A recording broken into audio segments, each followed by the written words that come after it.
हिंदू पंचांग का अंतिम महीना फागुन ये सिर्फ बसंत के उत्सव और आनंद का महीना ही नहीं बल्कि अध्यात्म के अनंत रहस्यों का महीना भी है। अब जानते हो इसका नाम फागुन क्यों पड़ा?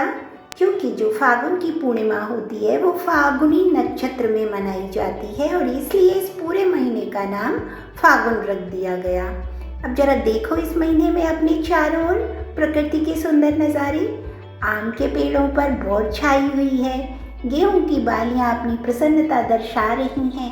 चारों तरफ सुंदर सुंदर फूल, रंग बिरंगे फूल खिले हुए हैं जो हमें खुश और आनंदित रहने का संदेश दे रहे हैं। पलाश के फूल जब खुश होकर अपने गहरे रंग को पा लेते हैं तो झड़कर धरती पर फैल जाते हैं, जिससे उनके संपर्क में आई हर जीव आनंद के उस रंग को महसूस कर सके। फागुन में झूमते हुए पेड़ पौधे हमें भी झूमने का संदेश देते हैं। देखो, मैं सुबह उठकर जब फूलों को देखती हूँ तो मैं भी आनंद से भर जाती हूँ। फागुन हमें अपने आनंद को दूसरों के आनंद में बदलने का संदेश भी देता है। ये छोटे छोटे पक्षी जब मैं इन्हें दाना डालती हूँ और ये एक एक दाना चुगते हैं तो दिल प्रसन्नता से भर जाता है। अब ऐसे में ही आता है सुंदर सा होली का त्यौहार, और होली का त्यौहार हमें एक दूसरे के हृदय में जो नफरत द्वेष है वो भुलाकर सबको गले लगाने का संदेश देता है। लेकिन कुछ लोग ऐसे होते हैं कि इसमें भी ज़बरदस्ती रंग लगाते हैं, पता नहीं क्या क्या कीचड़ लगा देते हैं। शायद वो इस तरीके से अपने अंदर के कुछ मनमुटाव को दर्शाते हैं। लेकिन अगर आपको रंग गुलाल कुछ भी लगाना है, मुझे लगता है तो पूछ कर लगाना चाहिए। और कुछ नहीं तो अगर किसी को गले मिलकर उसकी थोड़ी सी तारीफ़ कर दो तो उससे जो प्रसन्नता मिलती है उस आनंद की तो बात ही है, क्योंकि उसके चेहरे पर जो मुस्कान आती है वो हमारे दिल को भी आनंद से भर देती है। और वैसे भी कहती है छोटी सी ज़िंदगी है हंस कर जियो, क्योंकि लौट कर सिर्फ यादें आती हैं वक्त नहीं। और आपको एक बात पता है कि इसी फागुन मास में चंद्रमा का जन्म भी माना गया है, क्योंकि महर्षि अत्रि जी और माता अनसुईया को एक वरदान स्वरूप चंद्रमा पुत्र रूप में प्राप्त हुए थे।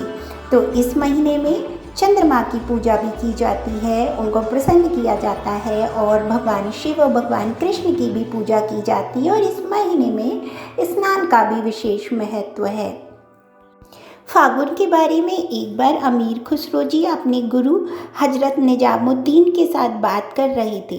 तो फाग के विषय में उनके गुरु जो हजरत निजामुद्दीन थे, उन्होंने खुसरो से कहा कि जो दिन, जो मौसम, जो महीने तुम्हारे अंदर खुशी लेकर आए उन्हें ईश्वर का वरदान समझना चाहिए। ये प्रकृति की चाहत है कि मनुष्य को सदैव आनंदित रहना चाहिए। उसके आनंद में ही प्रकृति का विस्तार है। ये जो प्रकृति ने सुंदर सुंदर रंग बिखेरे हैं, ये हमें बहुलता में उस उत्सव का गूढ़ रहस्य बता रहे हैं। खुसरो, जब तुम्हारी आत्मा तक आनंद के छींटे पहुँचेंगे, तुम्हारे अंदर इसकी सुगंध आएगी और जब तुम फागुन को महसूस करने लगोगे तब तुम्हारा जीवन, तुम्हारे होने का अर्थ पृथ्वी से आकाश तक पहुँचेगा। फागुन की इसी आध्यात्मिकता को समझना होगा हम सबको, जैसा कि हजरत निजामुद्दीन साहब ने खुसरो जी को समझाया। और हमें भी इस सूत्र को समझना होगा, क्योंकि चंद्रमा स्वयं बता रहे हैं कि इस गहरी अंधेरी रात में भी मैं हूँ। मैं तुम्हें उम्मीद दे रहा हूँ, चमक रहा हूँ और तुम्हें उम्मीद दे रहा हूँ कि सुबह आएगी और तुम्हारे जीवन को एक नई दृष्टि देगी, एक नया रास्ता दिखाएगी जिसमें भय को समाप्त करने का सूत्र है।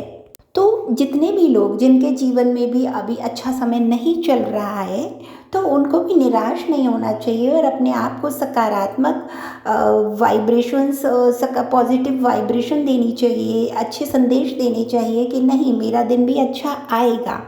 हर सुबह के बाद रात आती है, जैसे पतझड़ के बाद बसंत आता है और इस समय सब जगह सुंदर खुशनुमा मौसम छाया हुआ है।